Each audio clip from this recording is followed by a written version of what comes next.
Yeah, good. So I'm here today with Dr. Yitzhak Lewis. He's a lecturer of Hebrew at Columbia University, and I've known Dr. Lewis now for some years.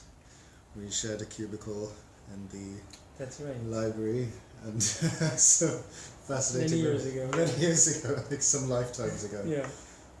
So, Dr. Lewis, tell me a little bit about your original research, doing a PhD here. So I did a PhD at Columbia in Hebrew and comparative literature. But the main question that I was really interested in was social invisibility. That is, not being able to see how people are different. That is to say, if we have an assumption that people are different from each other and there are groups that define these differences, some of those differences are visible and some of them are invisible.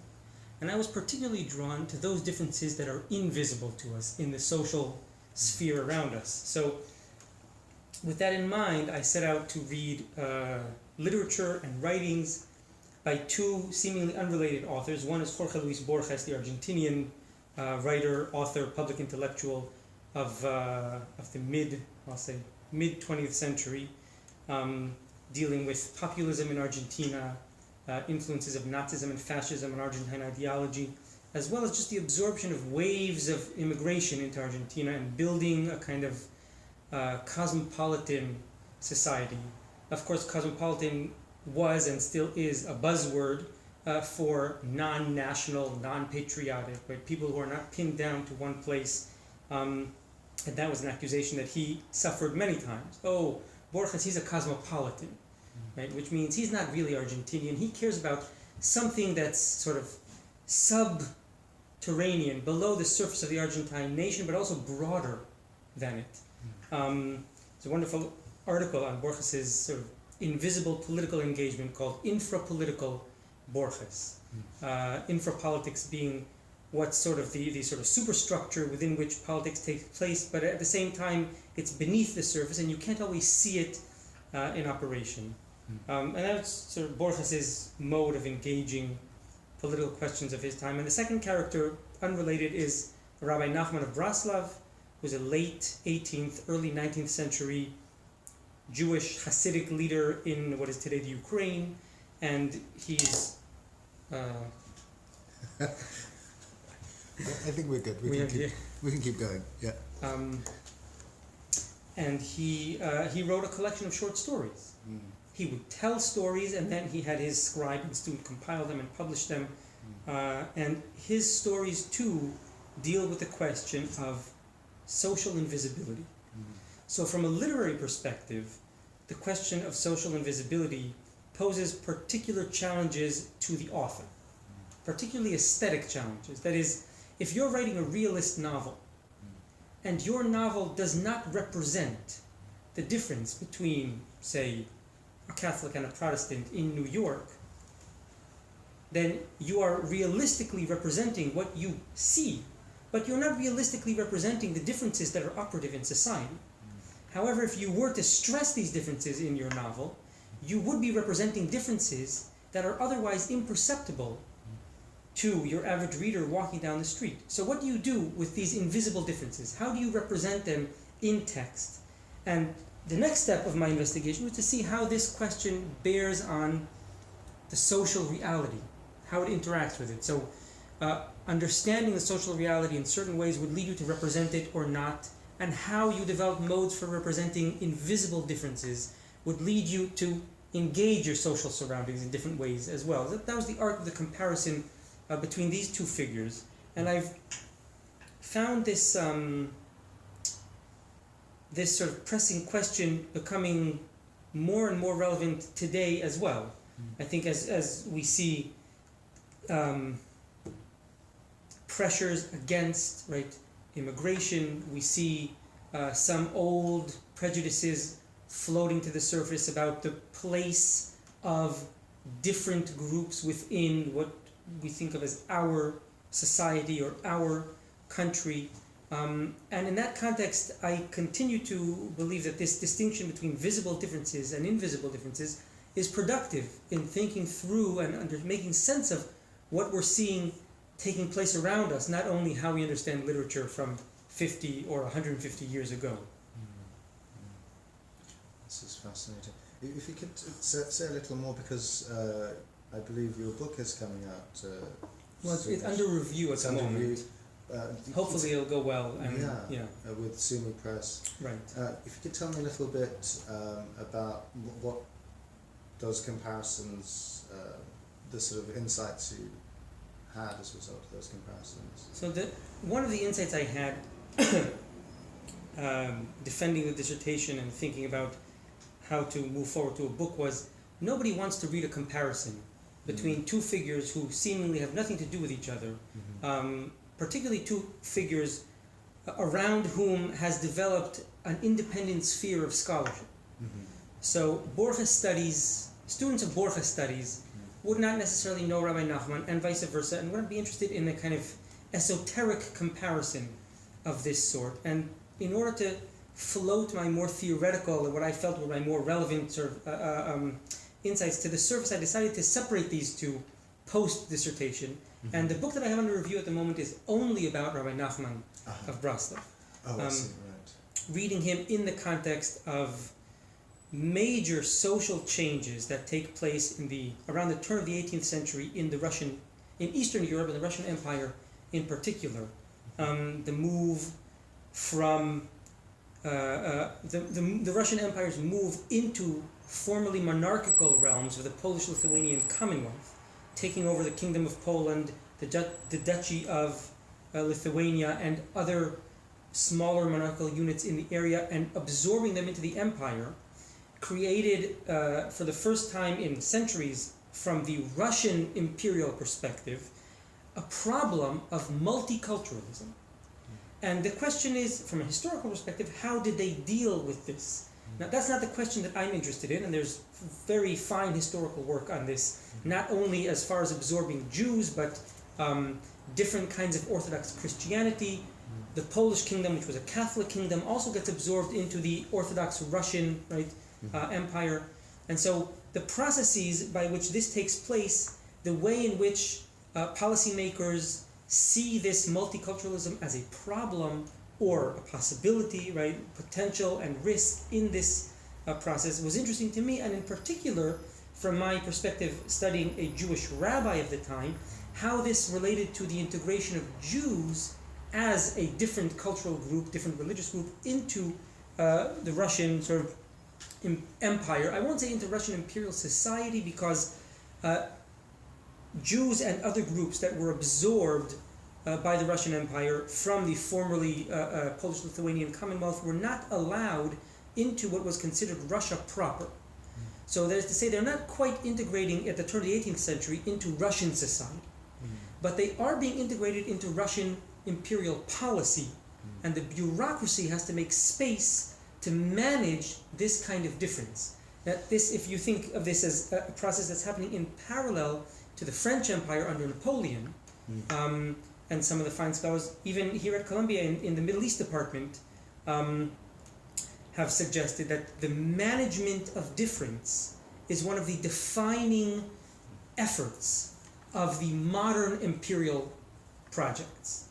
That is, going from colonialism to imperialism, or to sort of multiple legal systems, pluralistic law, the kind of institutions that the British Empire had set up in India, arriving at the end of the 18th century, right around the turn, going into the 19th century, that the management of difference is a major project for imperial forces everywhere. And this is true in the Russian Empire as well. And so what will they do to manage this difference? And interestingly, influenced by Western European Enlightenment ideas, one of the strategies that the Russian government adopts, similar to strategies adopted in Europe, that is, in French emancipation, in French political emancipation, in German social emancipation, is to make these differences invisible. If we don't see it, it's a different kind of a problem. So, if you imagine the kind of rhetoric today around, and forgive me for jumping to a very contemporary example, the kind of rhetoric and anxiety around the hijab or the veil in France, right? the fact that we can see the difference causes a great deal of anxiety and doesn't fit with 200 years of a tradition of managing difference. Now, somehow in the imagination of opponents of public expressions of difference, there's this sort of utopian society where when you don't see that people are different, the society is more equal in a certain sense, right? Certainly more visibly homogeneous.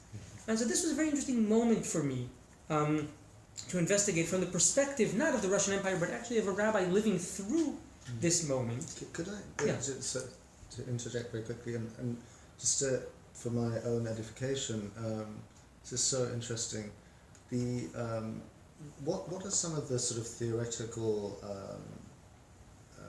the epistemological assumptions that go into wanting to make differences invisible? What is it about sight, the way sight is understood in a European Western context? I mean, I remember reading, I forget who the author was, but this is widely known that one of the issues that the French colonialists had with Algerian women was that they just didn't know what they were hiding, what's being hidden by the hijab.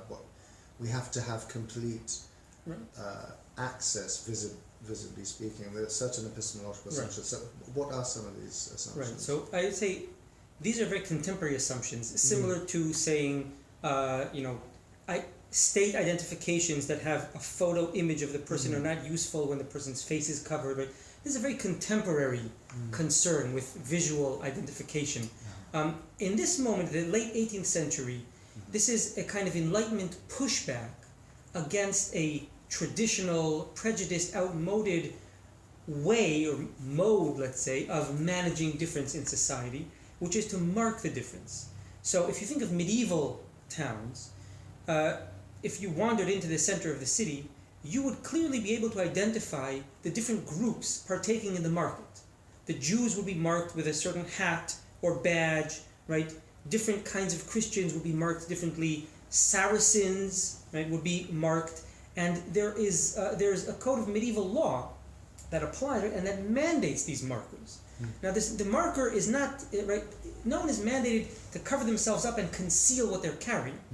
That is a sort of later, I would say, a later question that these policies have to deal with. The earlier question is, if in medieval times difference was made visible because it was believed that it was important to identify differences between people, that was part of managing society. Certainly managing society included making sure that all those who had to be back behind the ghetto gates at sundown were there, because no one with a patch or a hat or whatever could be wandering the streets at night.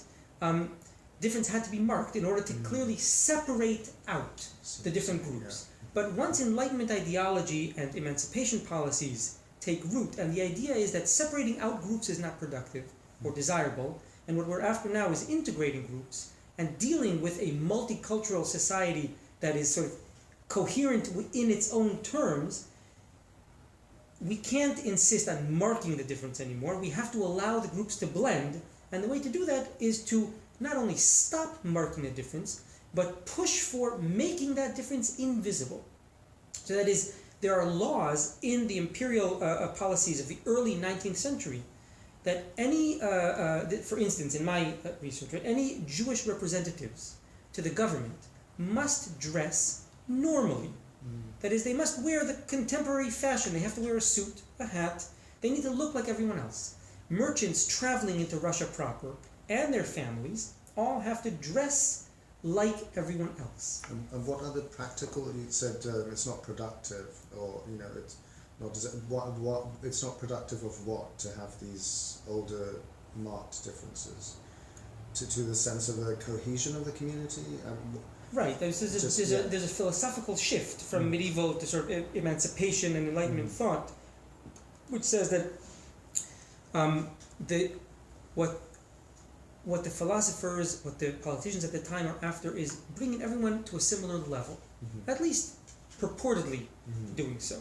And so not only are they undoing the pluralistic law projects under which different groups would be subject to different laws, right? They're creating a unified code of law that applies to everyone and giving all members of the empire equal access and legal recourse and access to courts, policing, etc., etc. And as part of that project of making an equal society, making an emancipated society, the question of the visibility of difference has to be addressed as well. Now, it may not be the case that this was sort of a positivistically driven idea to make it invisible, as much as a pushback against what was perceived to be a very divided form of society in medieval times, with ghettoized communities clearly marked as different. But nonetheless, an aspect of emancipation that emerges is the visual aspect of it, which for a student of literature such as myself directly translates into an aesthetic question of representation. And I think this is a point where political representation and aesthetic representation are very close, and reading one will help us draw insights into understanding the other. Does that answer the question? This is very helpful, yes. So I didn't mean to... So the question is, now what? Now that differences are going to be invisible, what do we do? So for the Russian Empire, they're trying to mandate, right, that anyone in public school or public office or traveling into Russia proper has to blend in, can't be visibly different, even though they are certainly different because they need different travel documents, they have different requirements, right, to get access, they're representing different communities, but they can't be seen visibly as different. This is from the empire's perspective. What concerns me in this book is the perspective of the smaller, different communities responding to these imperial decrees for a kind of homogeneous, right, surface to society. And Rabbi Nachman is very concerned with this. First and foremost because not only is there a centuries-long tradition of marking difference by the rulers, there's a centuries-long tradition of building up your sense of communal difference from the authorities and the powers that be, based on the visible markers and identifiers of your difference. And so there's a great investment of smaller communities within the empire in being visibly different. And the question Rabbi Nachman, first and foremost, is concerned with is, will removing these markers actually remove our difference? That's a possibility that must be considered. And these, as you may well know very well, these are contemporary concerns that Muslims have as well, vis-a-vis not just the hijab, but how are men supposed to dress? Right. How long should the beard be? Do we? Muslims ask the question on a regular basis: do we, by looking like the kuffar, as it's worded, then become like them? Right. And this is a very right, absolutely. So this goes back to your question regarding epistemology. Right, if you can't see the difference, right, is it still there? So that's a very different question for the empire to be asking, because what the empire says is, if I can't see the difference in visual manifestations in the public sphere, in ways of accepting representation from these communities to the local governments, if I can't see the difference in public school, progress results, Jewish kids, Muslim kids, Orthodox kids, Catholic kids are all meeting the same benchmarks as far as math and language skills. If I can't see the difference, is there a difference? And as far as the empire is concerned, the answer largely is no. Now, this answer certainly generates an enormous amount of anxiety. And I think this kind of anxiety explodes in World War II. And in Nazi ideology... This anxiety originally is amongst whom? Just the anxiety of the ruling layer of bureaucracy and of the political sort of rulership. The anxiety that we may not be able to identify the strangers in our midst. Right? And for a project of managing difference in society, it seems to be a good first step to take. Let's make it invisible and do away with most of what difference means from a policy perspective. But the second wave of that is, well, now that we've made difference invisible, we know it's out there. We can't see it. We've lost our grasp on it, and that also undermines our ability to rule the society, because we can no longer identify differences that could be significant to our policies and our needs and tools implemented in ruling the society. And herein comes, I guess, within this narrative, the idea of the fifth column element. Absolutely. People that can't be trusted and so forth. The fifth column, and in very powerfully in the Nazi ideology, it's a very narrow moment to this example. That is, the 150 years after German social emancipation, the fact that Jews have become practically invisible to the authorities. Right. That is, Hitler can walk down the street and he has no idea if the people greeting him are Jewish or German. And in his mind, this difference is important. And this is, I think, what the early emancipation policies missed. In other words, making difference invisible will allow you to rule society in a certain way, in a more equitable way, perhaps. But will it ultimately do away with the importance or the relevance of this difference for a rulership project? And what Nazism comes to highlight is, no, these differences are still important. And knowing the difference is still important to some groups in society. The question is how they deal with it, right? So, does it create anxiety? Does it create a drive to further make invisible the difference? Can I ask you another question? So, on the idea of differences being important to the ruling strata, they're important in what sense? Important in the sense that they can be manipulated, or why are these differences important, if they are indeed ultimate differences? Right. So that's part of the question, right? Are they really important to the ruling strata?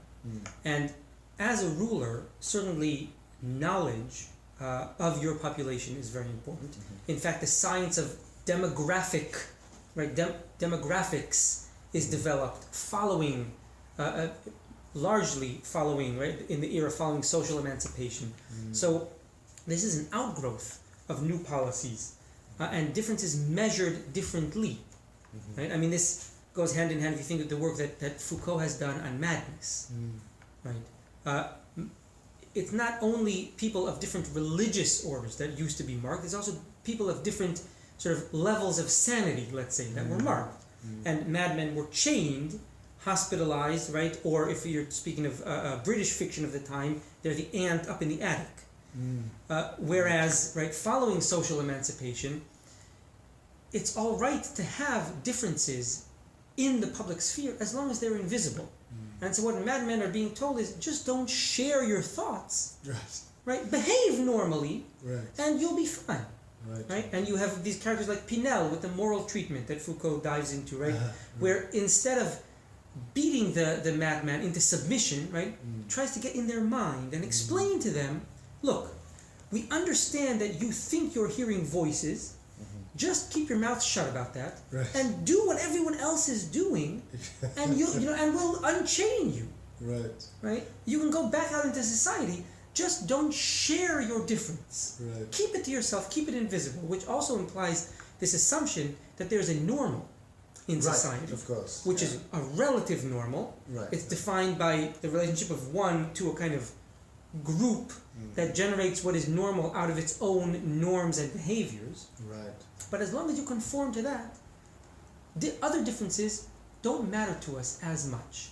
And do you think this part of the way in which this normal is produced is dependent on that which can be managed ultimately, a type of Absolutely, it's produced by criteria that can be managed, but since it is a kind of relative normal, it's certainly also maintained, it's undergirded by the participation of the normal people.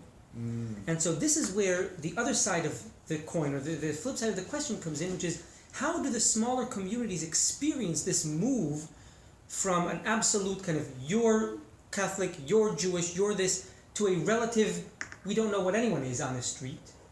And as long as you behave like everyone, and where the norm of like everyone comes from, right? How do the smaller communities respond to that, understand that? So earlier I said they experience it as a threat to markers of difference that have become important to their sense of difference. But Rabbi Nachman is a good example of understanding this in a very nuanced way. And I'll give you an example of a short story a parable that he told his students one day, which I read as directly responding to these questions. It says, once there was a prince who went mad, stripped, took off all his clothes, sat under the table and started clucking like a turkey, eating bones and crumbs and clucking around, if I can show them, clucking around like a turkey under the table. And the king is in despair, says, my son has gone crazy, what will I do? How can I cure him? How can I get him out of this madness, and get him to be normal again? And all the doctors of the kingdom are not able to cure the prince. They come, they try medicine, they try beating him, they try chaining him, they try all of the known methods for dealing with madness. And nothing works. This is Rabbi Nachman, right, at the turn of the 18th century. Until a wise man shows up at the palace and says, I'll cure the prince. The king says, well, no one has been able to do this. How do you think you'll succeed where the greatest doctors of the land have failed? And the wise man says, will you let me try? And the king says, all right, I have nothing to lose. Go ahead. The wise man takes off all his clothes, climbs under the table with the prince, and starts clucking like a turkey next to him. And the king says, that's it, I've let another madman into my house. Now there's two of them. What am I going to do about this? Right. And the prince says to the madman, who are you? What are you doing here? The madman, see, the prince says to the wise man, right, who are you and what are you doing here? And the wise man says, me? What are you doing here? The prince says, well, I'm a turkey. And the wise man says, what a coincidence. I'm a turkey too. Nice to meet you. And so they cluck around together under the table for some time, eating crumbs and bones and whatever discard, from the royal meal. And at some point, the wise man gestures to one of the attendants, bring me some pants. And they're thrown 2 pairs of pants, and the wise man puts on his pants. And the prince says to him, what are you doing? Yeah. Turkeys don't wear pants. And the wise man says to him, you think that just by putting on pants, I'm going to stop being a turkey? I'm a turkey, whether I have pants on or not. And so the prince finds this a kind of convincing argument and puts on pants as well. And they go on clucking, shirtless under the table. And a few days later, the wise man gestures for some shirts. And they're thrown shirts. And the wise man puts on a shirt. And again, the prince says, what are you doing? You're a turkey. Turkeys don't wear shirts. Humans wear shirts. We're turkeys. And the wise man says, but, you think that just by putting this over your head, you will cease to be a turkey? Of course you'll continue to be a turkey. A shirt won't change that. And so the prince is convinced, and he puts on the shirt. And a few days later, the wise man gestures for some normal food, not the crumbs and bones. And they go through the same act until, says the narrator of the story, until the wise man had completely cured the prince. That's the end of the story.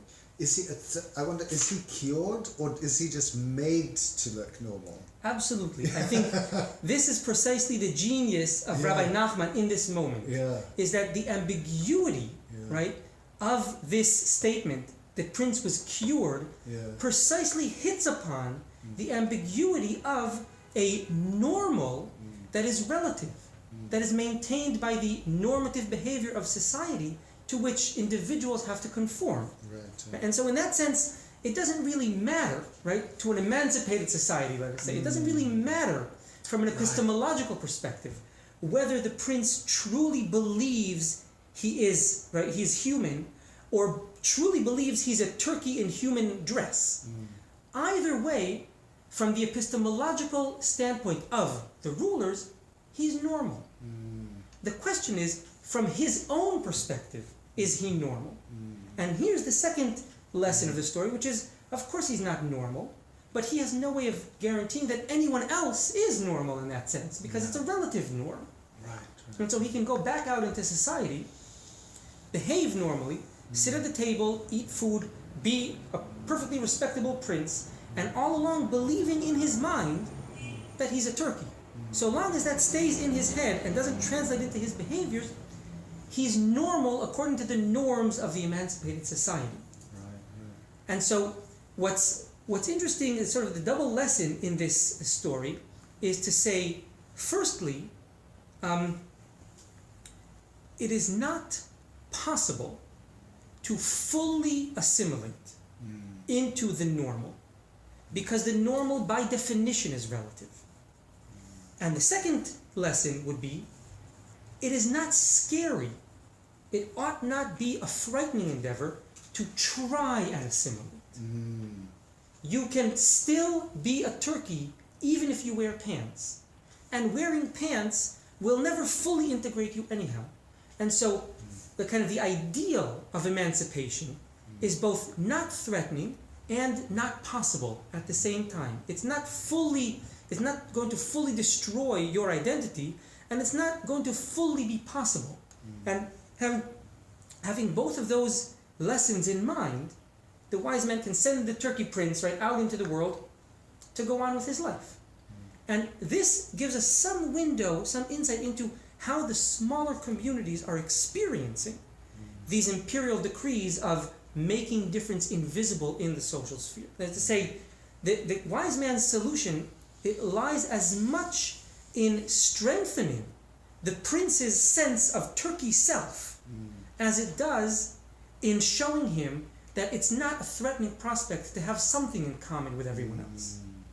Right? And the more he's confident that he will remain a turkey forever, the less he's afraid to go out and not be like a turkey. Right? And in this dynamic is Rabbi Nachman's response. That is, if we let go of our notions that external markers are what truly defines our difference, and we internalize those indications as something, right, in our mind, in our spirit, right, in our sort of unspoken terms of agreement between us, then we can go out and be like everyone else to the fullest possible extent